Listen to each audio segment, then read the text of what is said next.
sepse ata kanë përgjegjësi më shumë, kanë privilegje më shumë dhe ata duhet dënuar edhe më ashpër se sa njerëzit normal. Pra një kriminal rruge është më pak i rrezikshëm se sa ata kriminalët që shihni në kuvent e që shihni në përzyrat e qeverisë, të cilët vjedhin me miliarda. Ndaj, këta janë të gjithë bashkë, punojnë të gjithë bashkë, kanë ndarë secili detyrat dhe janë duke u përpjekur shumë, është moment kyç sepse janë duke u përpjekur shumë të minojnë legjitimitetin e SPAK-ut, i cili mbështetet nga ndërkombëtarët. Kjo është loja që po ndodh në Tiranë. Çdo gjë tjetër është zhurmë, është fars, është teatër kabuki, është kot. Është thjesht për të mbushur emisionet e lajmeve me diçka, për të mbajtur vëmendjen e njerëzve drejt diçkaje që nuk është vjedhja e tyre. Nuk e kanë pikën e turpit. Janë njerëz të cilët nuk njohin asnjë lloj parimi, nuk njohin asnjë lloj bese, nuk njohin asnjë lloj dini dhe imani. Janë njerëz të cilët shërbejnë vetëm vetes së tyre. Është e kot që ne të kërkojmë diçka më të lartë se sa kaq. Unë e kuptoj që është shumë trishtuese për gjithë popullin shqiptar, për gjithë ne shqiptarët, dhe ne përpiqemi nganjëherë që t'i shohim gjërat t'i bëjmë gjërat më serioze se sa janë gjërat që bëjnë këta. Mirë, po këta janë vërtet njerëz të një niveli jashtëzakonisht shumë të ulët. Pavarësisht se vishin me kostume firmato, këta janë njerëz të cilët sillen si kriminal të rrugës, si hajna. Ndaj dhe nuk e kanë problem që të bashkohen me kriminalet. Ndaj dhe akuzojnë njëri tjetrin se kush e ka më Mixwell Çelën. Ndaj dhe zihen nëpër parlament sikur të jenë çunat e dikurshëm të lagjes, sikur të jenë gangsterat e lagjes. Këta janë thjesht njerëz të cilët kanë hyrë në atë me vetdije, nuk është mungesë dije kjo. Ata të gjithë e dinë se ç'bëjnë, por janë me vetdije aty për të vjedhur popullin shqiptar. Kjo është e vetmja gjë që duhet përsëritur gjithmonë nga kushdo që ka mundësinë dhe që e ka guximin për ta thënë, sepse këta duhen trajtuar thjesht si hajna. Këta nuk janë shtetar, këta nuk janë deputet, këta nuk janë ministra. Ai nuk është kryeminist, është një karagjoz që i hyn edhe presidentes Kosovës në transmetimin e vet live.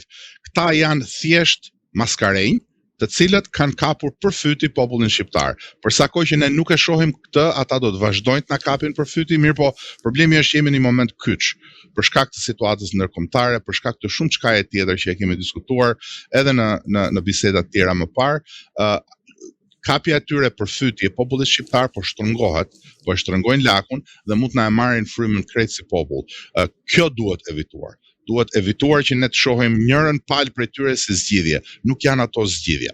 Kryeministri është një hajn i sofistikuar, pretendenti për kryeministër është një hajn i kapur, gjithë të tjerët janë zagar dhe vegla të pa dinjitet të dy këtyre njerëzve, dhe kushdo tjetër që është drejtues, është edhe një drejtues tjetër i opozitës që nga burgu kërkon të zbardhë 21 janarin, që është shumë interesante ajo, një pjesë tjetër e faktës së teatrit kabuki, kështu që të gjithë këta duhen trajtuar për atë çka sjellin në lojë, hajnin, kriminalitetin dhe poshtërsinë e tyre. Do ndalemi pak tek rasti i Belinda Ballukut, ku SPAK-u pas vendimit gjykatës kushtetuese, e cila pezulloi vendimin e gjykatës posaçme, tashmë SPAK-u kërkon heqjen e imunitetit të Belinda Ballukut për t'i hapur më pas rrugën arrestimit. Në optikën tuaj, si mendoni se do të procedojë më tej parlamenti dhe vetë Edi Rama, do ta lëshojë Belinda Ballukun apo do të përpiqet me të gjitha mënyrat për ta mbrojtur atë? Me sa duket, pozita zonja Ballukut është rënduar fort sepse po ndiqen nga SPAK-u parat. Po ndiqet vazhda se rrjedha e parave. Unë këtu du të bëj një parantezë. Pavarësisht se unë e mbështes fuqimisht atë që po bën SPAK-u, unë mendoj që SPAK-u nuk po shkon aq larg sa duhet. Sepse nuk vlen vetëm që të hynë në burg ose që të burgosen të gjithë këta që janë arkitektët e një hajnie të strukturuar kriminale të popullit shqiptar. Nuk mundet që këta të bëjnë disa vite burg dhe dalin dhe të gëzojnë paratë e vjedhura shqiptarëve. Këtu duhet pasur një instrument dhe ndoshta SPAK-u nuk e ka sot, sepse këta nuk ja kanë mundësuar, por duhet krijuar një instrument që këtyre të mos ju lejohen këto paratë e vjedhura t'i gëzojnë. Duhen marrë këto paratë e vjedhura. Në sa kam parë nëpër mediat, kolegët tuaj kanë vënë në pah që ndoshta janë gjetur disa llogari bankare të zonjës Balluku dhe nëse kjo do të ishte, unë mendoj që Spaku duhet ta bënte publike. Duhet të tregoj shqiptarëve se si vjedhin këta dhe sa vjedhin këta. Duhet bëj publike edhe llogaritë e familjes Berisha që me sa duket po hetohen edhe ato, se për ndryshe s'ka pse Sali Berisha çdo ditë që del nga çdo të hënë që del nga Spaku thotë ç'kan me familjarët e mi. Të gjitha pasuritë e të gjithë këtyre, të gjitha maskarallëqjet e këtyre përkthehen në pasuritë të tyre. Të gjitha këto duhen evidentuar, që njerëzit i njohin se kush janë dhe dy duhen sekuestruar.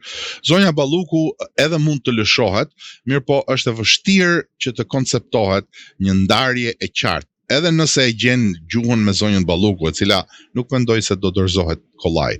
Po edhe nëse kryeministri e gjen gjuhën për të marrë vesh me të, duke i garantuar pasurinë, siç e bëri me Samir Tahirin, siç mendoj se do ta bëj edhe me Erion Velin e të tjerë.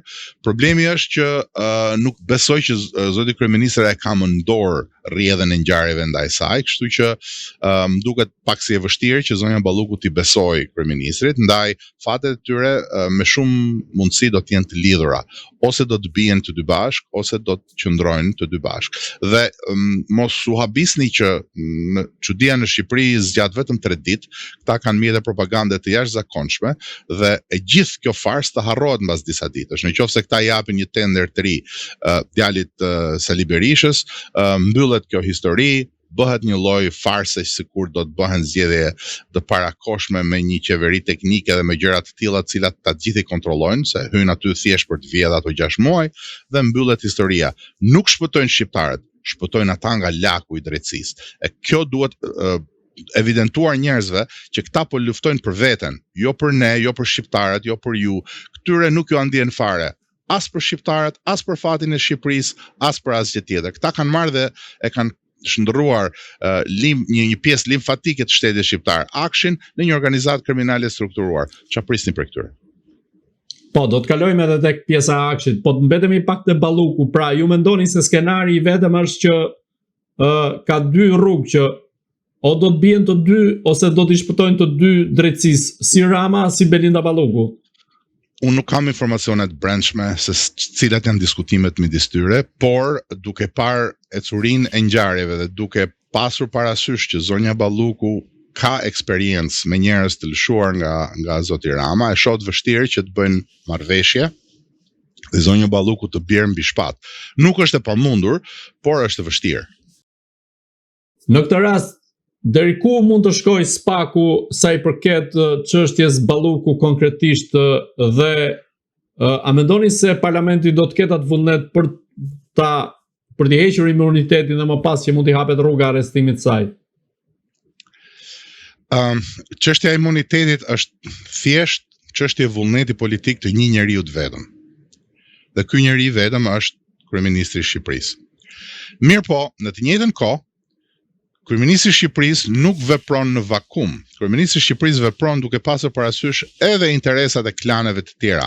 Sepse shikoni, nëse i lëshohet imuniteti zonjës Balluku dhe ajo arrestohet, çfarë e pengon nesër Spakun që të bëjë të njëjtën kërkesë për ish kryeministrin Berisha dhe për ta arrestuar edhe një herë atë? Asgjë nuk do ta pengonte. Nëse del një histori tjetër, nëse 21 janari përparon, çfarë do ta pengonte? Hapet një precedent dhe nuk kam më pastaj justifikim publik për të thënë që jo, po nuk do t'ja japim as këtij. Ndaj dhe unë e shoh të vështirë që Rama t'ja jap Spakut Belinda Balluku në tepsi. Megjithatë, ajo që ne nuk po diskutojmë deri më tani është fakti që do të ketë presion të jashtëzakonshëm. Presioni ka filluar, Edi Rama e ka shpallur haptas që është në luftë me të gjithë ato aktorë të cilët ishin në rreshtin e parë të zgjedhjes së kryeprokurorit të Spakut Braho. Edi Rama ka hapur luftë bashkë me pjesën tjetër. Ktu duket që ata janë bashkë. Të gjithë bashkë i kanë hapur luftë Spakut sepse e dinë që Spaku i rrezikon. Në të njëjtën kohë, Spaku nuk mund të ndalet thjesht tek këto çështje të cilat mund t'i provojnë me deri në një farpike dhe pastaj të lejojnë që shumë njerëz të tjerë të kalojnë nën sit. Nëse Spaku do t'i shërbente realisht popullit shqiptar, sita duhet ishte jashtëzakonisht shumë e imët. Askush nuk duhet kalojë në atë sitë. Gjithkush që ka vjedhur popullin shqiptar duhet mbes në sitën e SPAK-ut, përndryshe edhe SPAK-u nuk e kryen deri në fund misionin që i ka vënë vetes. Duke u nisur nga një qëndrim i fundit i kryeministrit Edi Rama ndaj Byros Kombëtare të Hetimit, ai u shpreh se disa agent të kësaj byroje ishin paraqitur një ditë në zyrat e kryeministrisë dhe nuk ishin pranuar që dorëzonin armët e tyre. Dhe mënyra se si kryeministri Edi Rama e shprehu atë e shoqëronte me një lloj frike dhe me një lloj tensioni, po themi. Në këtë rast, sa i është afruar SPAK-u dhe vetë Byroja Kombëtare e Hetimit, vetë kryeministrit Edi Rama, duke qenë se ai ka edhe dosje që përveç atyre që janë evidentuar në Shqipëri, janë edhe ato në Shtetet Bashkuara të Amerikës, siç është korruptimi i ish agentit të FBI-s Charles McGonigal.